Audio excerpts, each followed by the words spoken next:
I made some daggone money.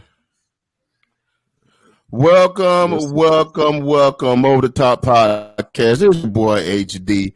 Over the top podcast sports edition. I'm here with boy Q. What's up, Q? Fly Eagles fly.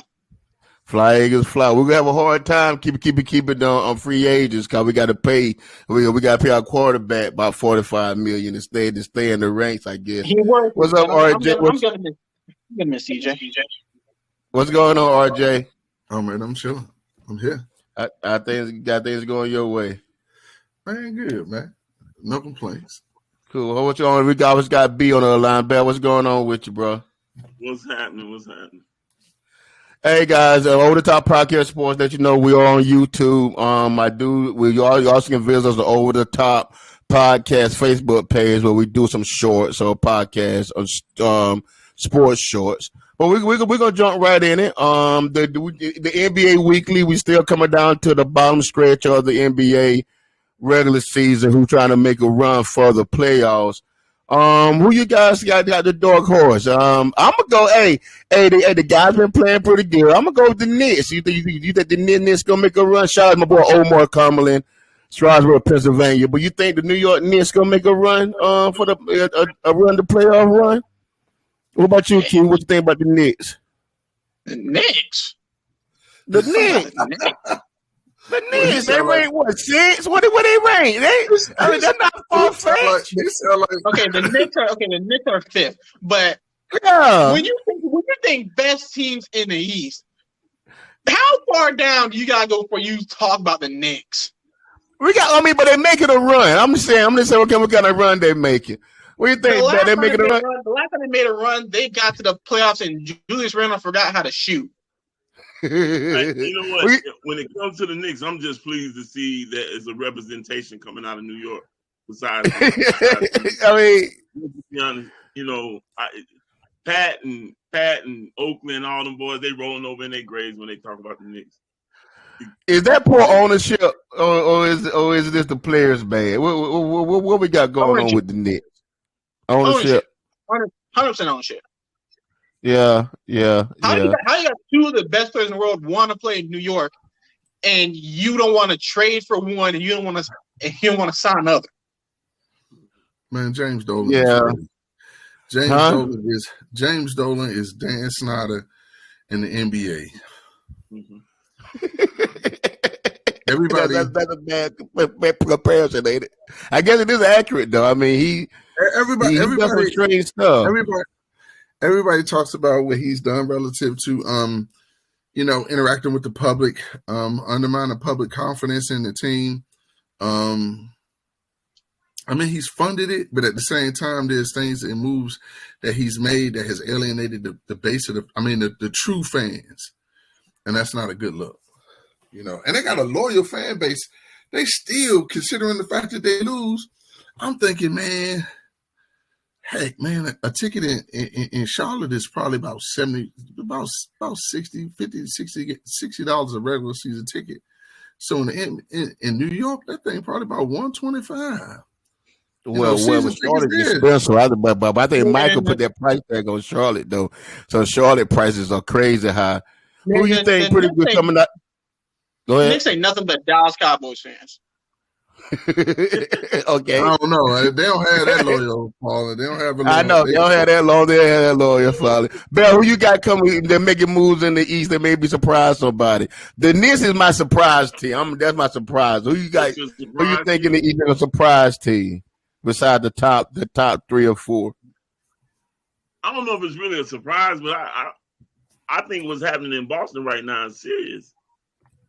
They lost 3 in a row. I think, Philly and Milwaukee, they not playing at this point. It's like they on the motor, they revving up, and it's like Boston coasting.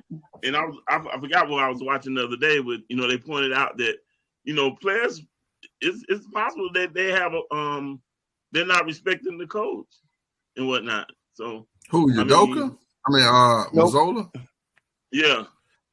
Well, I mean, I saw a couple of times he practicing with the players and playing with the players. I mean, although I know we got grown men, it's hard to play and tease and hang out with grown men and then try to lead them. You still got to have some type of structure going on. I don't think he has that structure right now. The issue, you think they're in trouble, RJ? Else, man, is easy. Yeah, he's a first-year NBA coach. It's tough. You coaching men, like, bro, like people don't even understand. Like, it's a different motivation coaching college kids than coaching pros. Brad Stevens was a great college coach.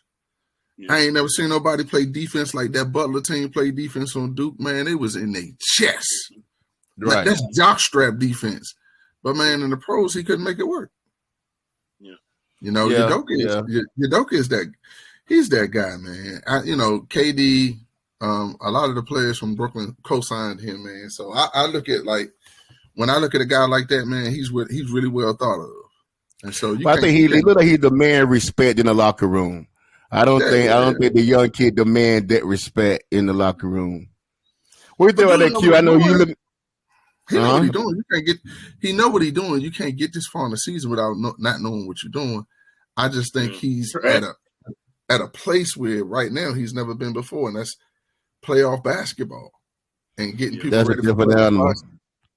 What do you say, B? Yeah, I mean, I agree with him. The things that get you up in high school and college, you know, that win one for the Gipper speech, you know, that's you know, that's Ben. Now you're talking about grown men who basically motivate themselves in their own way. So now you just want to come to put that together as one, get that to work together, and you know, people used to look at Pat Riley and think, you know, you too far out the box, but Pat Riley used to do simple stuff. You think back, you know, when he was in Miami, he did that the car with the card and whatnot, and they bought into it. It's just things that you have to do, but just as far as your words and your speech, that's not going to get them because they've heard everything. Think about it. Look how long some of them been playing. Since kids, they don't heard every speech you can think of. Now it's like, how you gonna grasp me as a grown man? Well, you mentioned Pat Riley. I'm going to do quick. How you think Coach Ham doing out there in the Laker lane? I mean, I know he's not a first year coach, is he? Darvin Ham not a first year coach, is he? Yeah, he is. But he respect the locker room more so than the kid in Boston, the young man in Boston. What do you say, Quinn? I'm sorry.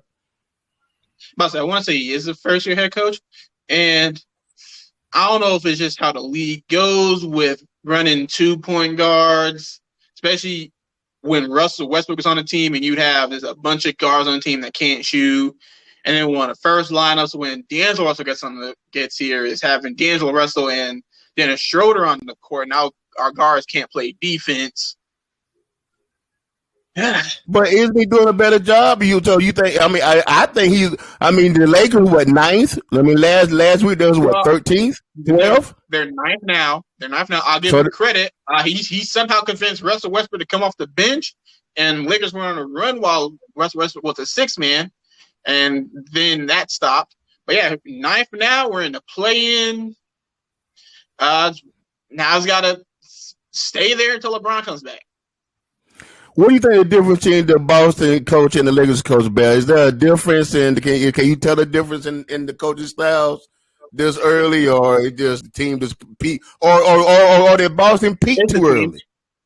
Listen, no, they ain't peaked too early. It's just teams. If they had Udoka, they speak about where they are. What you say, B? Ham is doing a lot of talking and listening to LeBron. He know what job security lie. Let's just be honest. He know what his job security is right now. So there's a lot of listening to LeBron, a lot of conversations. And as far as convincing Westbrook to come off the bench, he didn't convince Westbrook. Westbrook had no choice and whatnot. They knew, you know, it's like you coming off the bench. That's how it was given. That's the way I take it, because they knew they was going to trade the man after a while and whatnot. And you know, I'm a fan. I'm gonna sound like a hater. That's all LeBron's doing. Yeah. Do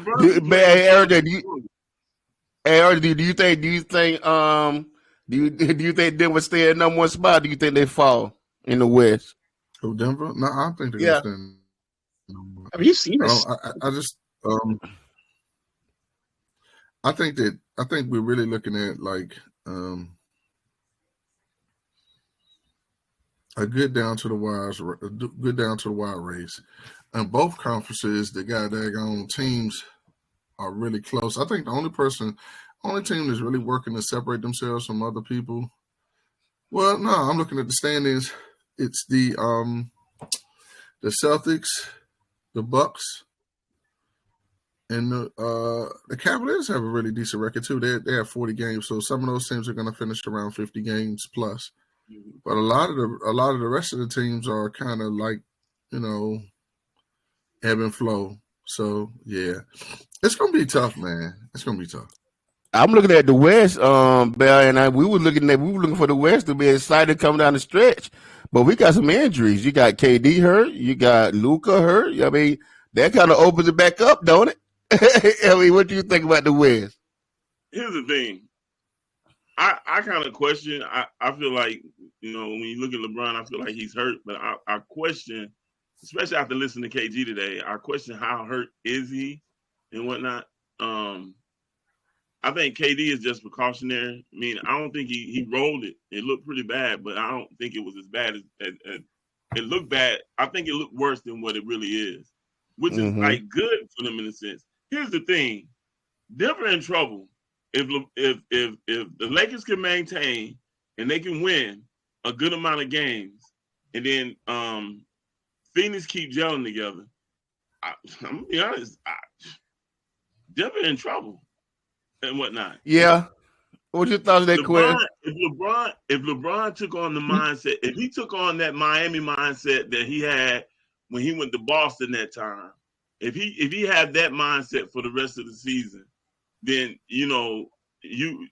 I think they were really in trouble. Meaning, I think, bro, you might be looking at you dethroned because you're going to. What's your thoughts on that? What's your thoughts on that, Q? Your last word, and then we move on. What's your thoughts on that? I do not have faith in us beating the Nuggets. You remember the last time we beat the Nuggets because we had Dwight Howard was basically bullying Jokic at the time. Now you think if AD tries to bully Jokic, AD's gonna hurt himself. And no, Jokic ain't getting no tougher now. But I don't think AD is a tough fan. It ain't about him getting tougher. It's about we lost the two centers that we had who would get tough with him. Okay. Again, if AD tries to get tough with Jokic, he's gonna get himself hurt. Okay. I'm going to ask for the original question. The Kings look good. I'd be scared to go into Sacramento. Just listen to that fan base. I think the Kings still a little young. I think it still got some more years. I think when you think the playoff basketball, I'm still going with Golden State, guys. We gonna see what happens, but I'm still with Golden State.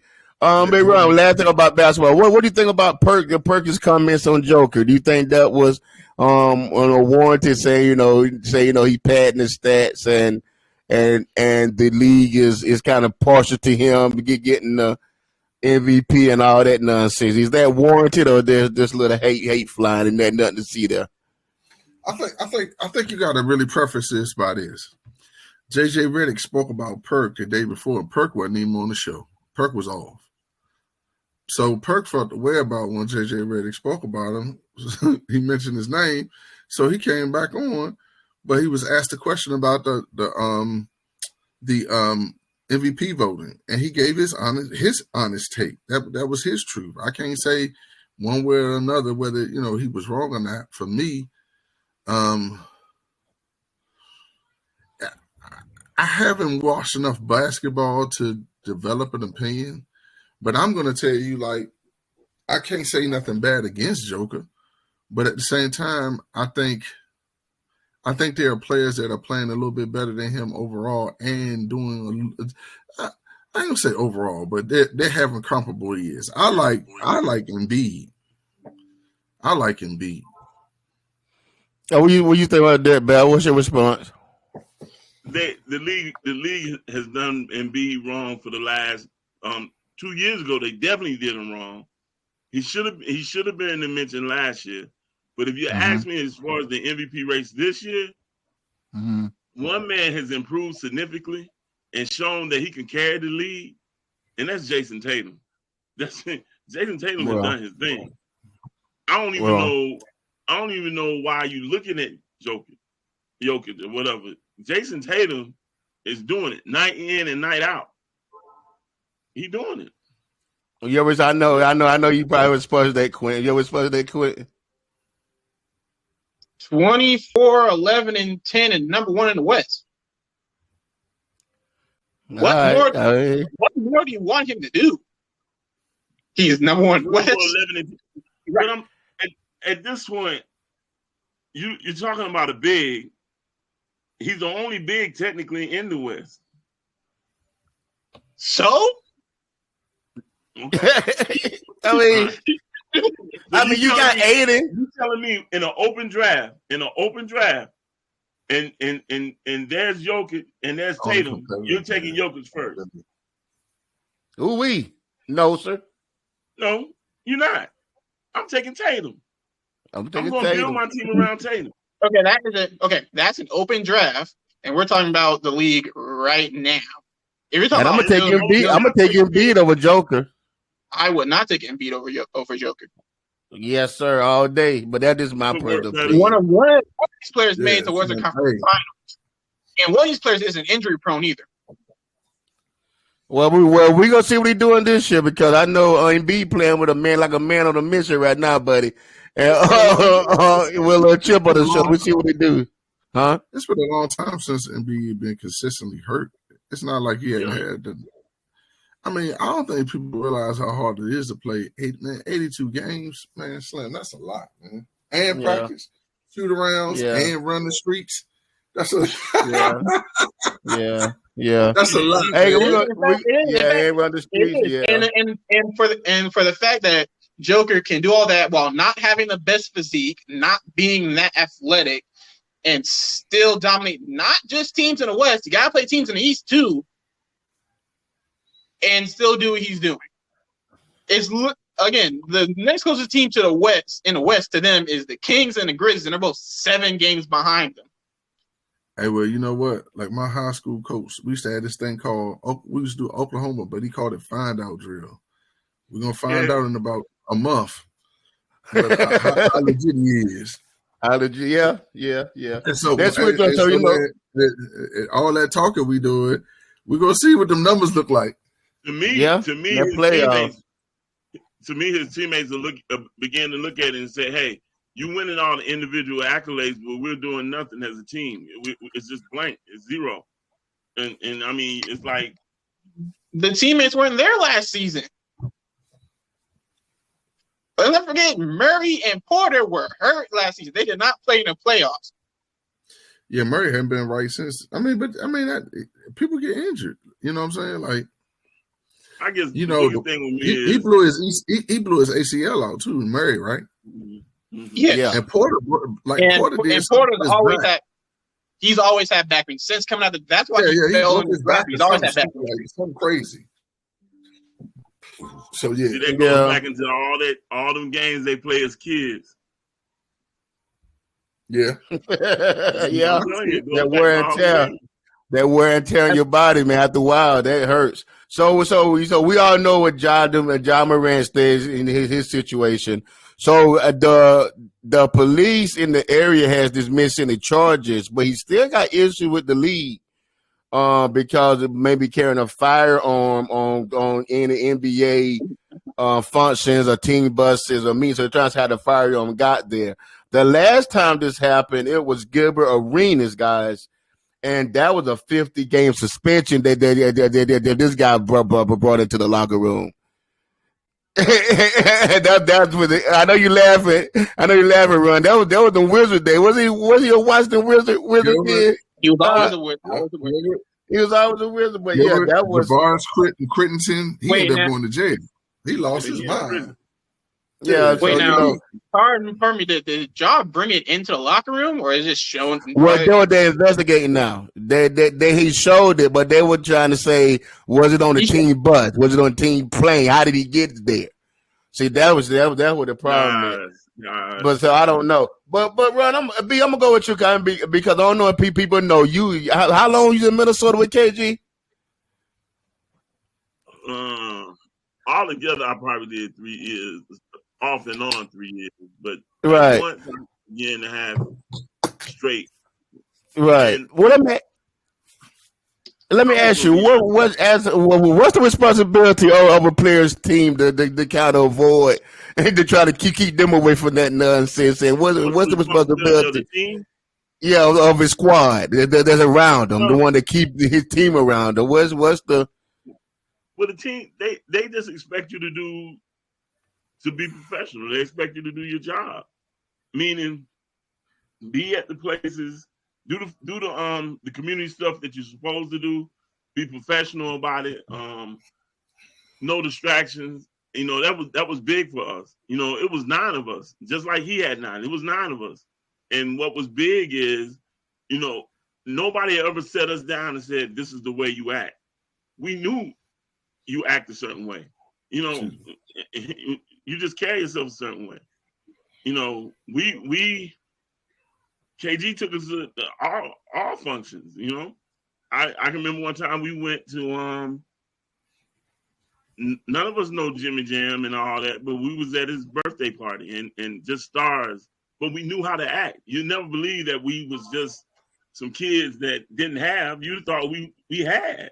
So I don't understand him. First of all, you know, I've been big on this divorcing of the Ja thing, and I sat down and thought about it. Really, you know, I got to look at his dad. I got to look at his dad right now, the real suspect. Like, dude, you more or less chose to become a homeboy than to continue to be a father. Because at the end of the day, you need to be in his ear right now saying, hey, you got to get rid of some of these guys. You got to settle down. What you're doing is nonsense and whatnot. And it's not just beginning to happen. It's been happening. And even to the point where Steven Adams had the team meeting. When he had that team meeting, Ja had to know, okay, my own teammates looking at me, something has to happen. But because you're bigger than the next man in the room with you, who's your teammate, you can care less. It don't matter. So Bro, I'm asking this. I'm coming to you. I want to run this. I want to go to run. Do you think the money has? Do you think in his situation, Ja being the son, his daddy being the father, but the money that Ja has switched the roles, and Ja daddy took the back seat to Ja because of the money and the fame, and he couldn't stay the straight line of being a parent. Man, parenting is hard, man. But here's the thing. You got to be able to, when you have a child that achieves at that level, you got to be a grounding.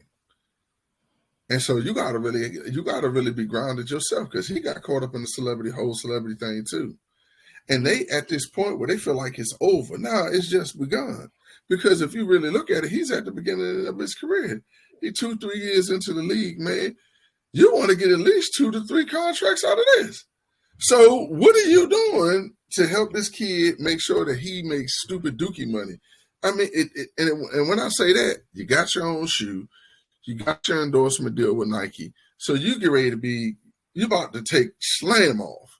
Dude, lock in. You know, revisit what got you to that point to help him be that successful. And, you know, no, he's not going to be doing all that jumping every night.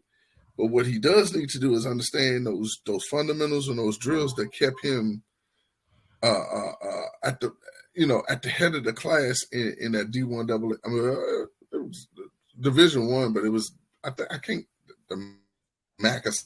So, hey man, I'm just love the kid. I wish him the best, man. And I hope it works. Hey, B, I'm coming to you. And I'm gonna go to Quinn with the next one. But do you think being in that inner circle of a superstar that they need somebody there to check them? Like I didn't like a lot of people don't. I don't know. I mean, I know you and KG was really close, and I don't know more and more of a big brother, little brother type. But if you see him out there going that wrong path, do you think do you think you need that person out there to kind of say, yo, bro, nah, slow down. This ain't what we doing. Hurt. It really wouldn't hurt. Like, and maybe we were just beyond our time. Meaning maybe we should have been knucklehead kids. Maybe we should have been making bad mistakes. But I do know when things got crazy, when things would get rough, even for KG, he would call it himself. Okay, I got to do something. I got to pull back. I got to do something. To the point, all the way to the point where one time he sent for my dad. Him and my dad spent time together. They sat down and talked and whatnot. Mm-hmm. So, he recognized it for himself. And whatnot. You know when things ain't right, man. You know when things ain't right. But and a lot of stuff is he just being young, and I get it. He's been young, but somebody got to be in his ear saying, "Hey, bring it back." And that's what the veterans. That's what Steven Adams was trying to do. He was trying to tell everybody, "Hey, let's get back in line. Let's focus and whatnot." Because he got too much seed in the ground. He got too much stuff planted out there to just let it go, not to come to harvest. He got too much out there. Q, you've been around a little bit. Do you think you ever get too big, or if you've been very successful, that you can't receive that correction? Do you see a lot of young athletes finding themselves in the same predicament where, okay, I got the money, I got a little fame, I got a little power, that I don't need nobody to kind of check me? Is that a trend going on in the younger that you see in the younger arena? I see that on a college campus, whereas even some of the best players on a college campus, they may not be able to take criticism well. So I can only imagine how someone who makes $200 million is the face of a franchise, how he feels when someone tries to tell him anything. So yeah, a lot of people let fame get to their head, and the people who don't let fame get to their head,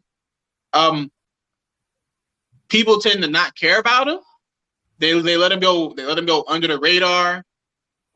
They call him over. Then sometimes they'll call him overrated because they don't talk a lot. They don't get the recognition they deserve. Because media stuff only cares about the players who are the most animated. You're right. Well, guys, the oldest. Go ahead, B. I want to say this. With my youngest son going through the recruiting process and whatnot, his mom has done most of the trips. His mom and whatnot. So on the when it started getting heavy and he wanted to start knocking teams off, he called. He's like, "Okay, Dad, this is what I need you to do." So now, I'm going and doing things now. So I've had a couple of O-line coaches ask me, where you been or what's going on? And my thing is this: I'm here. As long as everything's straight, I'm here. You don't need to see me right now. I don't care about the television. I don't care about the cameras, the pictures, and all. That don't matter to me. As long as he's straight, we good. But when he's not straight, whether it's on his account or your account, that's when you see me. You know what I'm saying? I'm not here to take anything away from him. That's his life. Right. When he said, "Daddy, I got a problem over here," Daddy got to show up. That's my job. When he say Daddy, when they say, "Hey, Mr. Franks, Blake not," then I got to show up. That's my job. But as far as the camera and sitting down and interviewing and all that, Mom can run it, be in front of the camera. Your mama run that. That's how I'm like going car shopping with my wife. I let her kick the tires and look at all the bells and whistles. But when time to talk about that money and finance, come on, they come sit at the table and make sure we got everything we need. I can even say if I was in Josh's shoes, I feel like it would be the same way. Dad would be sitting on the sideline parading, beer in a hand, sitting next to Shannon Sharp, talking about Eagle. Tell Skip Bayless he need to shut up sometime. That's But I know if I start getting too crazy but diagnosing, mom would be like, hey, you probably shouldn't have said that, or hey, walk this way. All right. So John has both his parents in his life. One of them need to tell him, hey, chill. That's right. You got the last word, RJ. Both of them are operating at a different vibration than what they need to be to help their kid. It's just simple. I'm trying to say it in the nicest way. If his mother called him to come get him to address an issue, that's not right. If his dad didn't check him when he's running around with people that's toting pistols, that's not right. Because you know generally what your kids, who your kids are with and who they're hanging out with. So you just got to give them a little nudge in the right direction. That's all it takes. You know, because money don't make it better. Money make your vices more accessible to you guys. It don't necessarily solve a lot of problems. It makes stuff more accessible. I got the last one, but even with that money thing, that money make you that money. You know, they looking at the fact, boy, my son done retired me, and I can get what I want, and I'm on the good side of the law. I'm gonna stay on this side, and the good side of the law is not telling him how to live right now, but right. You gotta be that villain. He gotta have that person in his life like that. Yeah, definitely. The old expression they used to say that a man that ever represent himself in the law got a fool for a lawyer. I'm not saying Lamar Jackson a fool or anything, but he done got caught in a situation where he not getting the money he want. Said John Morant. You said Lamar. We ain't got to Lamar yet. No, I was switching over. Excuse me, Quinn. This is called changing the sentiment. So we teaching on over the top podcast sports guys. This is called sentiment change. We changing the sentiment. No, teach. No, so the reason I said that is because Lamar Jackson got caught up in the with the Baltimore Ravens. I think he asked for $165,000. So what they did, they franchise tagged them. Now, I have never heard of this, and maybe I'm new to the sport, but they did a non-exclusive franchise tag with Lamar Odom. Man, what that does, that pays him a 1-year salary of $32 million a year for 2023. If he returns to Baltimore, they'll work out a long-term contract. But what a non-exclusive contract is, okay, they paid him a contract, but he's allowed to go out shopping for other teams. If a team come back with an offer, now it's up for Baltimore to either match the offer or let him ride. Now, if they would have signed him to an exclusive contract, they would have to pay him $45 million in 2023 versus $32 million in 2023. I'm gonna go with you. Do you think that this is a sign of saying that the Ravens are ready to move on from Lamar? No, they're trying to lowball him. I think it's collusion. I think they are effectively doing what they feel like is right. And the 5 teams that were evidenced in that article are teams that all need quarterbacks. So, yeah, they got together and made a plan. And,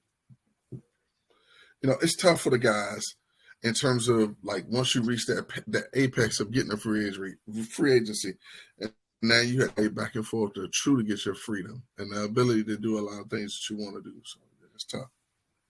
So who really benefit and lost, Bell? Who's the winner and loser right now? The winner is the Ravens. The winner is the Ravens. The crazy part about it is, everybody look at it and feel like, that's where Lamar belongs. The sad part about it is the Ravens don't believe it. I talked to a Ravens fan, diehard fan, and out of his own mouth, it shocked me. He said he don't deserve the money. And I'm like, wow. Me just being a fan, I feel like he deserved it. But they had their reasons why he didn't deserve it. I think putting that non-exclusive on him, they're going to show him why we're offering you what we're offering. And they're also trying to show him that it's not a lot of teams going to be willing to give up 2 first-round picks and give you the money that you desire. They're really trying to show him. And once he see that, and he has to play through the season at $32 million, if you think what they're offering now is bad, Yeah, don't mess around and get hurt. Now you really in trouble. But what I think reported he asked for 165 guaranteed million upfront guaranteed. What's your thoughts, Q? Do you think he can turn around? Do you think the Baltimore won? Or do you think Lamar won? Oh, I honestly think Lamar won. The Ravens are in no position to say what they can or can't pay a quarterback. Who's the last? Besides Lamar Jackson and Joe Flacco, can anyone name a good quarterback the Ravens have had ever? But they won a Super Bowl without a good quarterback too. Now, see, I think that plays a difference in the psyche of the Ravens. I think the Ravens say, you know what, dude, I don't have to pay you that kind of money with a Super Bowl. That defense had Ray Lewis and Ed Reed, or was it Ed Reed off that team? What? They did. And what's worse is the Ravens expected Lamar to go out there and carry this offense, and the only person they signed was Deshaun Jackson and Sammy Watkins. Even with that, Lamar led the team in passing and led the team in rushing. So they didn't even go out and get him a competent running back either.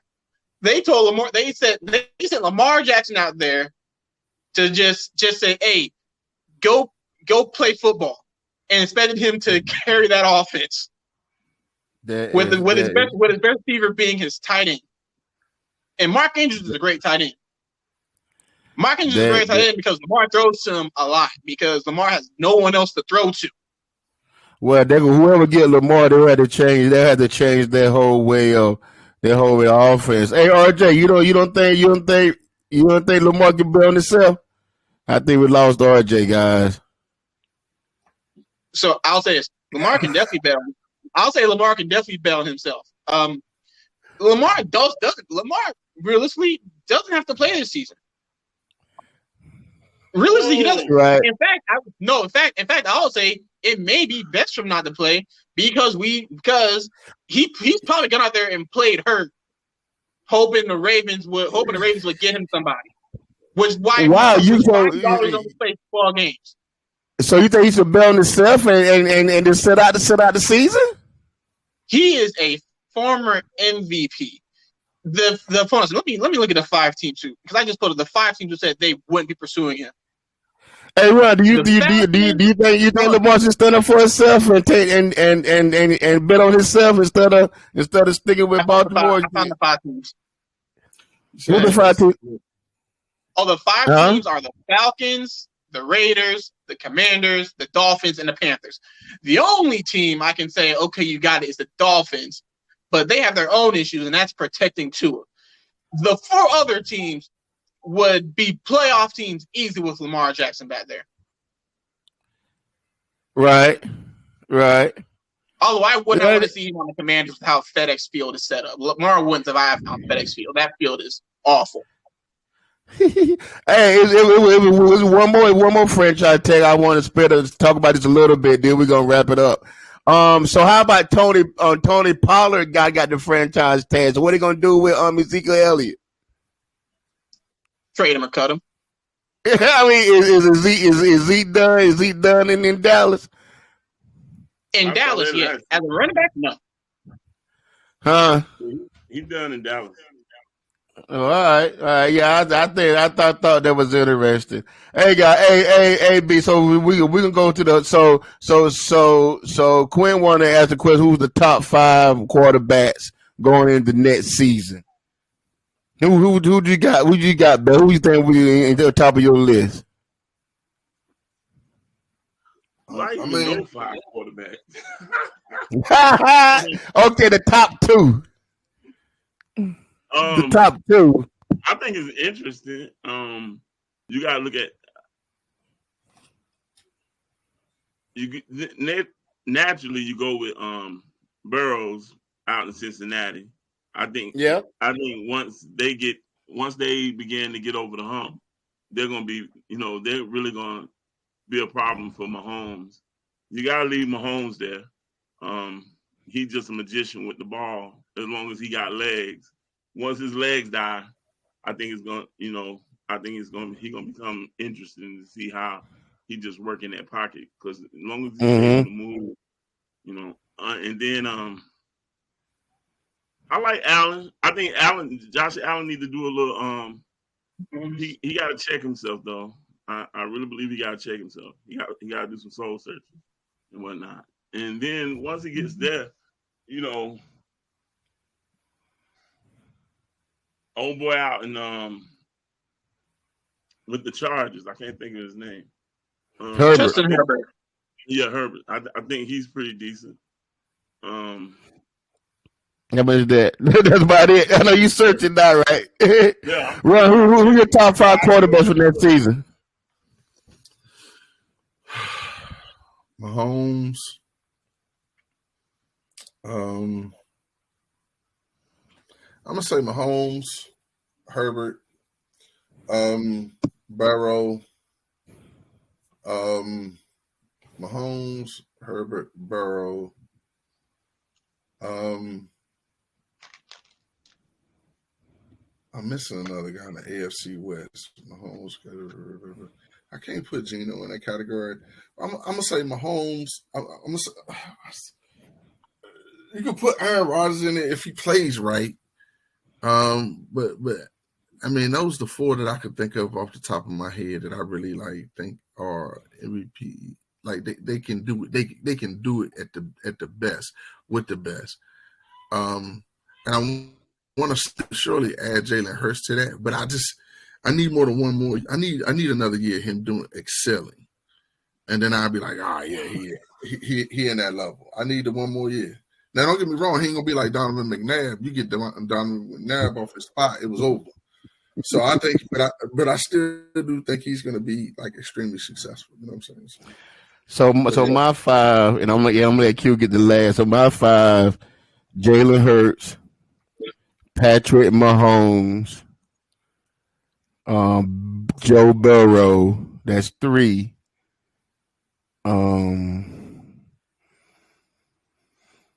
I like Herbert 4. I'm gonna go Lamar, man. He gets it done.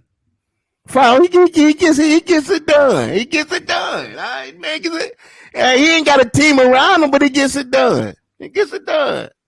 I think the issue Gets it done. I think the issue, Hank, though, is they just poor planning, and then also I think that was Greg Roman. Greg Roman didn't want to open the offense up sometimes, so they parted ways. Who your 5? Who your 5, Q? Oh, not only do I got 5, I got honorable mentions too because I figured this would happen. Number 1, Patrick Mahomes. See, Patrick Mahomes. People told before season started, they said Patrick Mahomes would not be as good without Tyreek Hill. Number 1 in passing yards, number 1 in QBR, won a championship. Joe Burrow, number 2. Joe Burrow is probably a bad linebacker decision away from making it to the Super Bowl too. Jalen Hurts is number 3. I think Jalen Hurts. I have here. Jalen Hurts was tied for 2nd most rushing touchdowns in the league. Not for a quarterback in the league. 4, I got Justin Herbert, and he will be higher if he didn't choke in the divisionals against the person I got at number 5, which is Trevor Lawrence. As an Eagles fan, as an Eagles fan, we like Doug Peterson. Towards the end of that, I like Trevor Lawrence, but he did on this shit. I ain't gonna say top 5. I ain't gonna say top 5, but he coming. Huh? I ain't gonna say top 5, but I think he's gonna be in that. That situation with them this year has really shown that if you get a good quarterback, a competent quarterback, and a good coach, you can win some games, man. You need a good coach. I think they're gonna draft him a competent receiver because he got one. He did with his top. No, they got Calvin Ridley. They got Calvin Ridley coming. He got one. So he got a top receiver coming in. They may draft another one. I don't know what they're gonna do with their draft pick. They paid it. They played the free agent signed a guy. Christian Kirk. Yeah, Kirk. And then they also franchised Evan Ingram. So, And Everett Ingram played out of his mind. I always was scared of him. You got two honorables. You 5, sir. But okay, 2 honorables. Hurry up. No, I'm teasing. 2 honorables. Justin Fields and Tua. That's Tua. I don't know if Tua gonna play no more, dude. Also, and here's why the honorable mentions. Because if you just block for them, Justin Fields got sacked 55 times. He was tied Russell Wilson. If you just block for him, he can do something. And Tua, if you just block for him and don't let him get tombstoned in the middle on the logo. You know what line is? That's scheming, man. That's player and executing of the plays. A lot of blocker schemes really are designed to really stop a lot of these defensive ends. You know, like you think about it when in the Super Bowl with you guys. I mean, y'all was still coming. Y'all just didn't get no sacks. You know what I'm saying? That field, if you didn't pay attention, the field, both sides of the ball were just slipping all over the place. They couldn't get a grip to get off the line to save anything. But that ball was coming out at 2.7 in the first half, and it started at 2.4 the second half. That's a difference.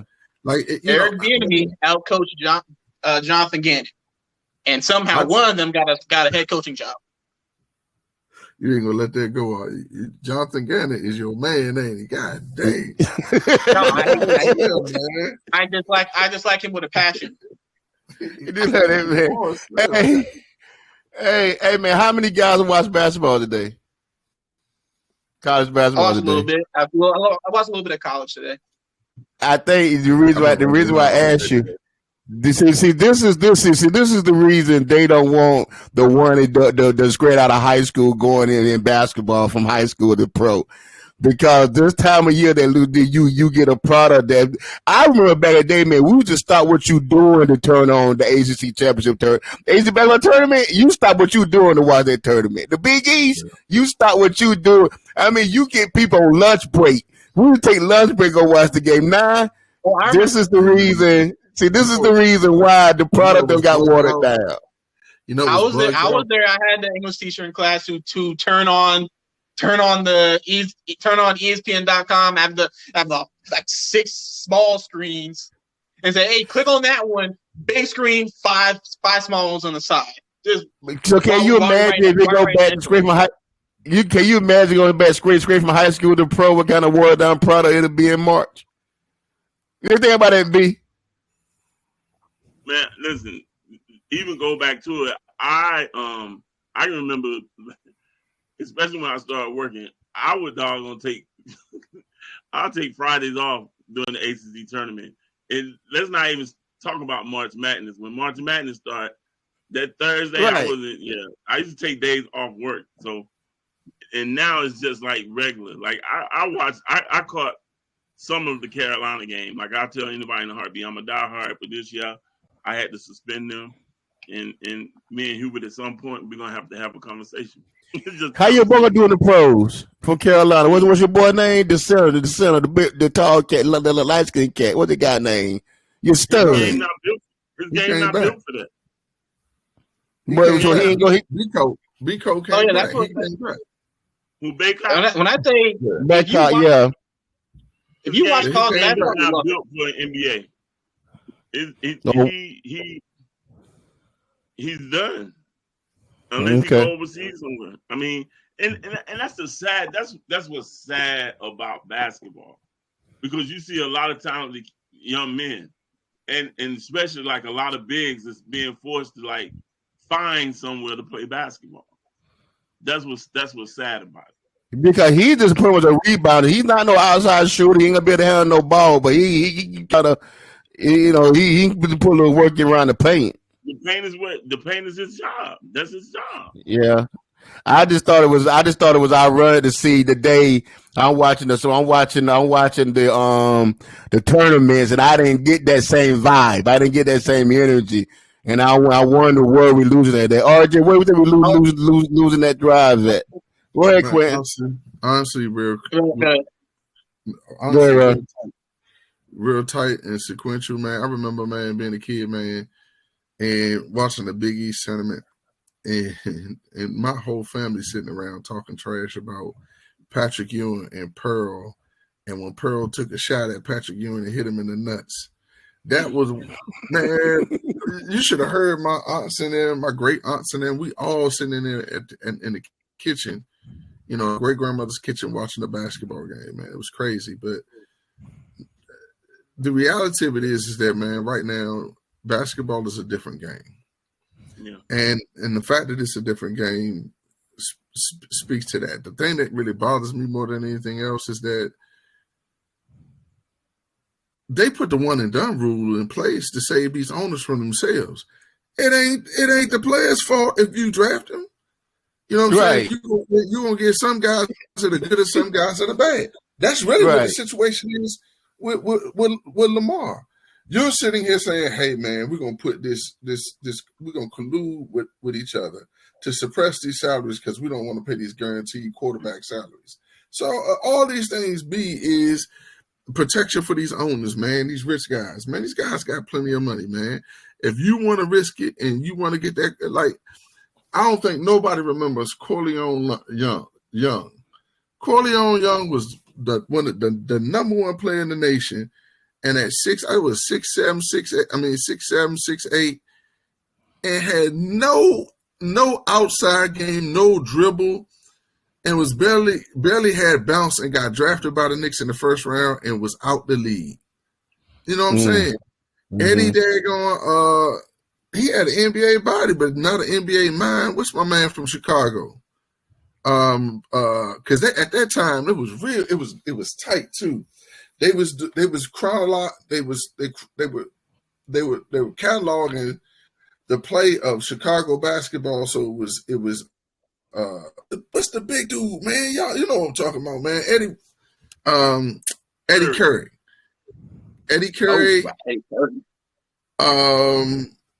What's the other kid, man? He played guard, dark-skinned kid. Man, he had bunnies for days.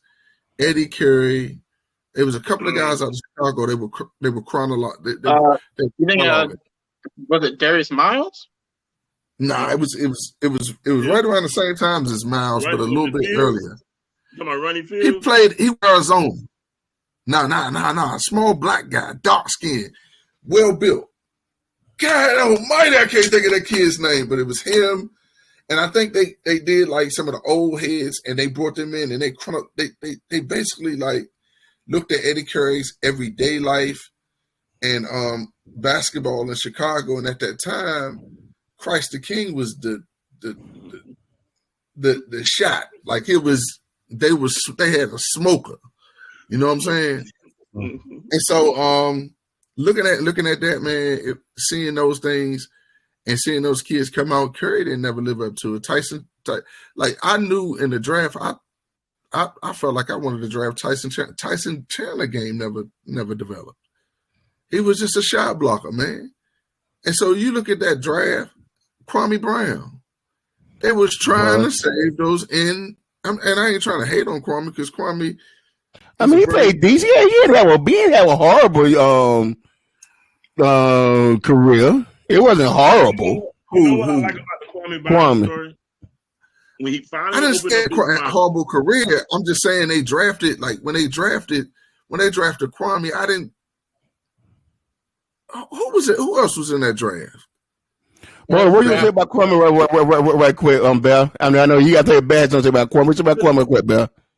I was just gonna say when his story when he finally opened his mouth to tell his story, that gave him, to me, much more credibility. When he was finally able to say, "Hey, man, I wanted to be good, but this is how I was done."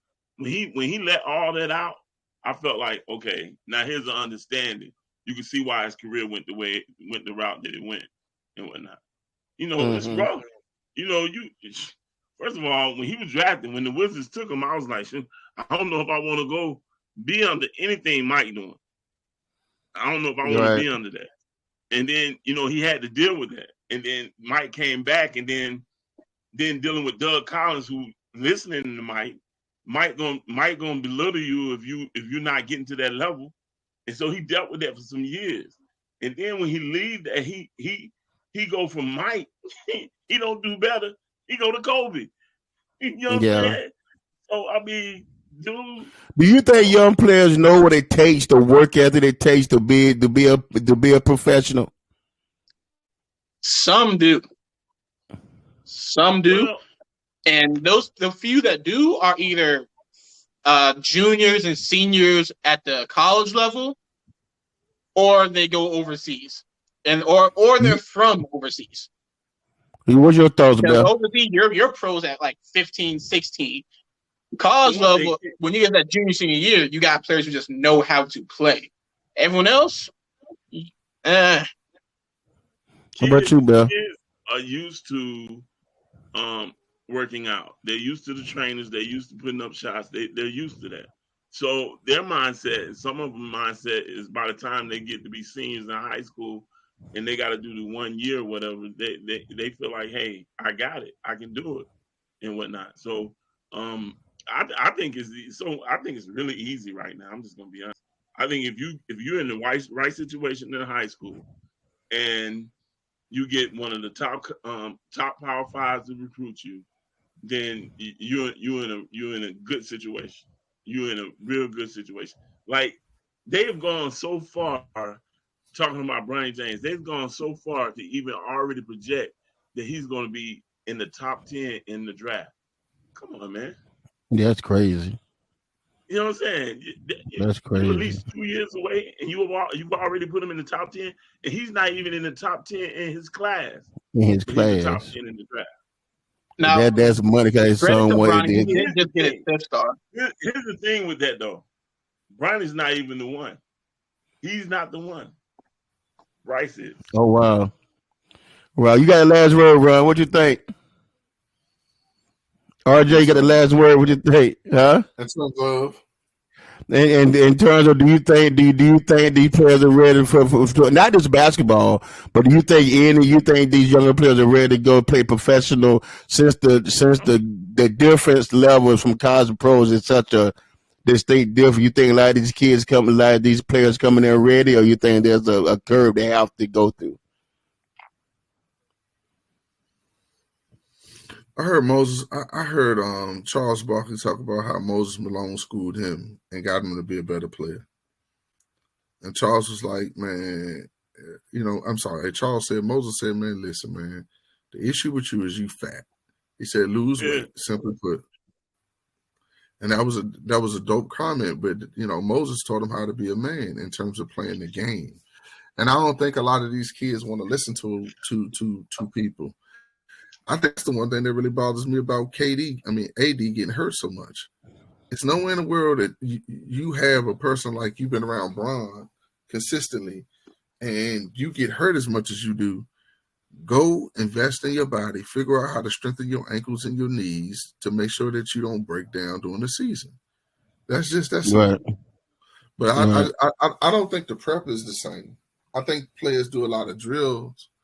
But I think those guys back in the day played ball. They played ball in, with, and around each other. You know what I'm saying? And that made them better. So, last word, Q. So I will say a lot of kids now, they do play ball around each other. But Austin Rivers said a couple minutes ago is really the truth. A lot of kids who are coming up now, they're used to highlight culture, the Balls Life Hoop mixtape culture that ironically Austin Rivers started. Austin Rivers, I think, has one of the highest viewed high school mixtapes. But Austin Rivers didn't ask anybody to come out and see them. Now you have you have parents asking these media sites come out and see my kid, whether they're in high school, middle school. There are some sites who have top prospects for third and fourth graders. It's a highlight culture. They see highlights and they see, oh well, this highlight gets a lot of clicks, and then they try and take to the NBA, and you get the Houston Rockets, who are 15 and they only got 15 wins. Gotcha. Whereas then you get someone like, say, Jalen Brunson, who people didn't know, but he was on that team, that Villanova team that won, but he was a senior, so you didn't know about him. And now he balling out, and he one of the reasons that you got my dad talking about the Knicks being a dark horse in the playoffs. I still believe it was a dark horse. All right, guys. Hey, man, great show. Anybody else got anything you want to add before we sign off? Great show. I got something to say. Okay. I'm very perturbed. I'm upset. Nah, I'm not all that, but listen, man. The Lakers have officially showed out. They have officially showed out. I don't know what they thinking. Maybe it's a deal they had with Kobe. It has to be a deal they had with Kobe. I don't know what possessed them to think it was time that Paul Gasol deserved. I knew he was coming. That is the dumbest thing. I mean, to me, you got this guy mentioned with Jenny Buss disrespecting Michael Cooper, Byron Scott, Derek Fitz. She disrespected all of them to Paul Gasol. Yeah. Paul Gasol, Robert Horry could have got one. Mike, you know why it happened? Because, and the reason why I say I feel like Kobe put it on, I feel like Kobe knew Memphis not going to do it, and he didn't stay anywhere else long enough for his jersey to be retired. So Kobe made a deal with Jenny and was like, "Come on, do that for me." And because of the love, and she gave him his word. He retired his jersey. Beautiful fact. Let me see if I find it again. Did I click off of it? Oh yeah, it's right here. That draft class that you're talking about with Kwame Brown, Paul Gasol got drafted third, and that was 2001.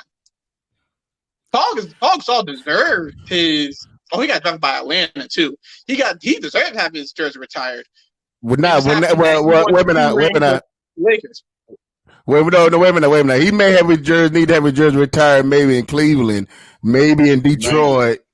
Maybe Miami. You talking about the Lakers? I mean, his name is up there with Charles Mikan, dude. They got a drill named after Charles Mikan. Jerry West is the logo. I mean, you got Shaq. You got his name. His name.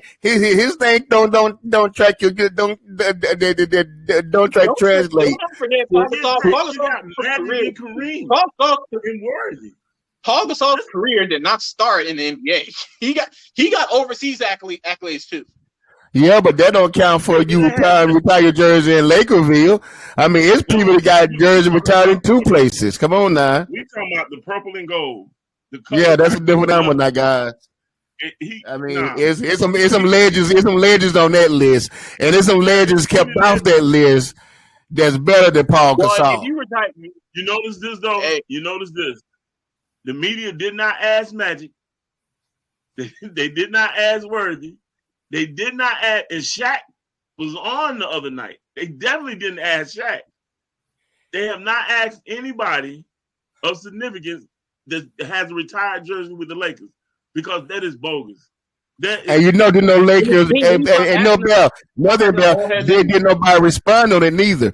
This is the first time I've seen something happen in Lakerville where, like you said, you ain't heard nothing from Magic. You ain't heard nothing from James Worthy. You ain't heard nothing from Shaquille. You ain't heard nothing from none of them cats. And they know I'm going to talk about that. They know I'm going to talk about it. Paul Gasol not a bad player. Huh? I say good. We don't need to keep going to them anyway. Well, I mean, we don't need to keep going to them when something happens anyway. Well, with them the ones on the wall. Hey, I'm with you 100%. I'm not saying Paul Gasol is a bad player, guys. I'm not saying that at all.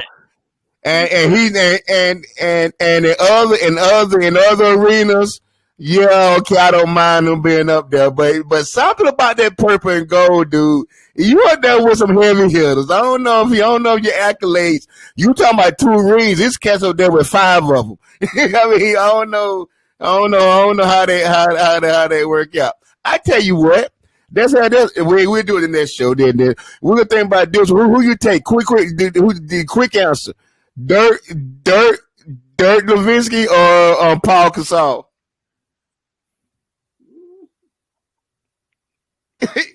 Paul Gasol got anybody, quickly. That's the whiskey. Paul Gasol got 2 rings.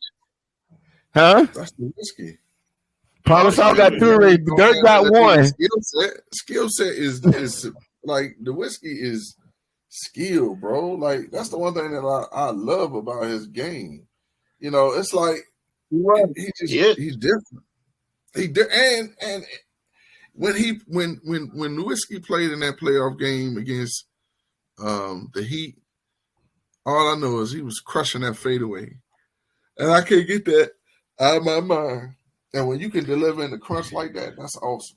That's Dirk or Joker? Huh? Who? I'm taking Dirk. Dirk or Joker? Dirk or who? You know why I'm taking Dirk? Joker, Joker. Jokic could not beat. Jokic. He couldn't have beat the Miami team. He couldn't have beat that Miami team. He couldn't have beat them. Mm-mm. First off, let's not act like Dirk's the reason that team won. LeBron just had a awful series. LeBron had a god-awful series that people still bring up to this day. Hey, man, Jason Terry showed his behind in that series. He did. Jason That Terry. was Was that Kid? Yeah. Was Kid 2? Jason Kidd 2? Yeah. Jason Kidd. Yeah, Tyson Chandler was on that team. Oh, they had a squad, John man. Marion was on that team. Well, people don't Finley was on that They team. didn't have like a bona fide second superstar, but they played ball. Philly wasn't that one to Philly on that That's squad. what I was going to say. Well, people don't realize this right after Miami came together and said, not 1, not 2, not 3, not 4. They pissed the league off when they did that. They pissed a lot of people off. And what by no means was Dallas going to be the first team they beat. They were like, nah, we ain't even letting that happen. Honestly, No. that Dallas team had a great postseason run. And then they beat them. They beat the Young Thunder.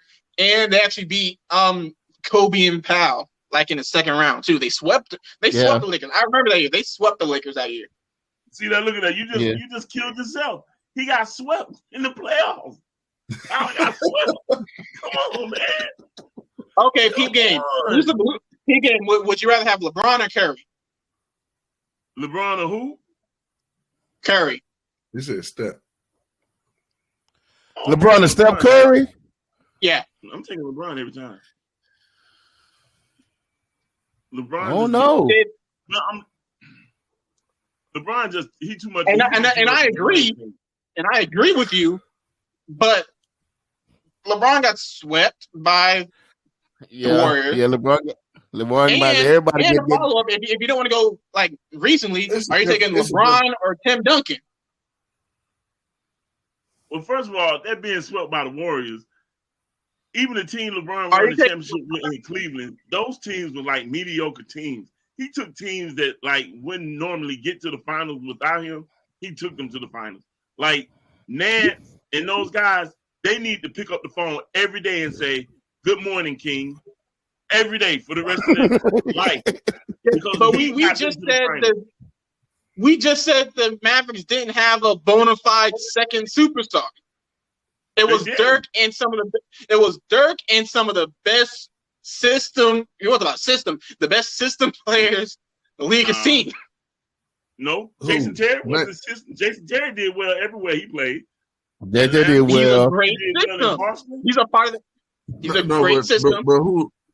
Name the roster because I don't remember all of it. I just remember Jason Terry.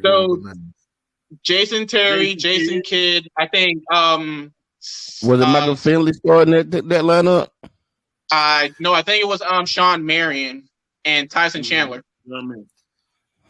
Tyson Chandler. I mean, the big man been the rebound. Think about the scoring there. Think about what you just said. That was a good defensive team because I think that's the one thing that like Marion played really good defense. Yeah, I think he gave LeBron a hard way to go that series. But he did. In fact, then they come out and said it was either him or the Spurs that said that they just said, "Hey, we're gonna put everybody on LeBron and make everyone else play." My only thing, if I had to start a team with LeBron, is you got to put a certain team around him because of his usage. It was Steph. You don't have to. I guess you still have to put a certain defensive team around Steph, but he will get his shots regardless. Defenders. You can step a ball. You can step a ball and If he can get the ball and get a shot off, you straight. I disagree. But see, with LeBron, when they say his give ball Steph the ball, usage. I disagree. When they say when Here's the the Warriors thing, try to say, and I hey, know- give Steph the ball against the Raptors, he lost.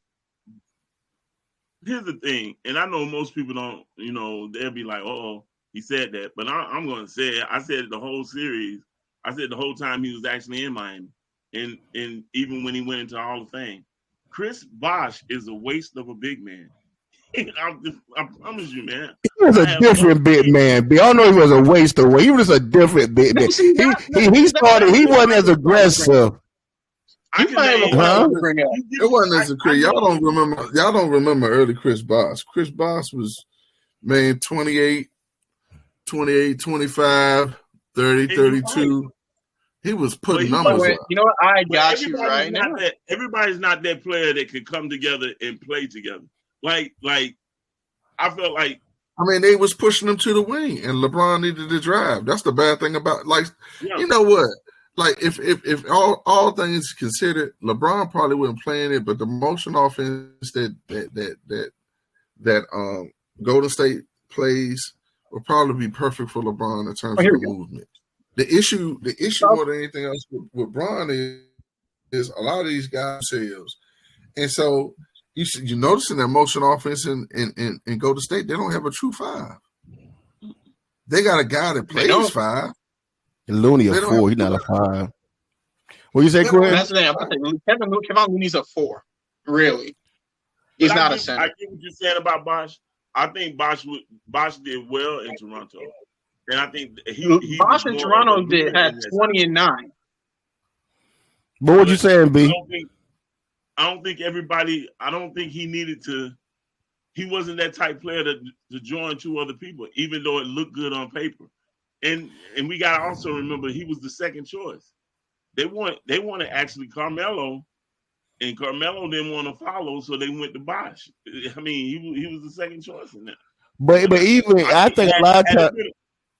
Go ahead. I think had it been a different third person, you'd have seen more championships out of Miami.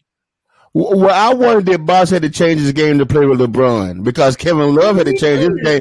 Kevin Love had to change his game to play with LeBron, and I think that's the problem. If you back to the basket and you don't set up on the floor and he's looking to penetrate a drive, how can you be back to the basket when somebody's looking to penetrate a drive? Yeah, you in the way. So I think a lot of times you play against Boston's strength. Huh? You're right. You're right, because in Toronto, he literally he averaged 0.3 3-point attempts. In Miami, he averaged 2, but which compared to pace if you compare pace like now, that'd be like 3 or 4 threes a game. Which right, so that's the problem you give with LeBron. If you bring another superstar in, somebody got to change their game, and LeBron not changing his, buddy. He going straight to the basket. So I think that's the deal. But all right, guys. Hey, man, we had a great show. We're gonna wrap it up, man. Hey, thanks for my panelists. We still the playoffs hunt with the NBA. And again, guys, may your next move be the game changer. Peace. Oh yeah, you seen I was getting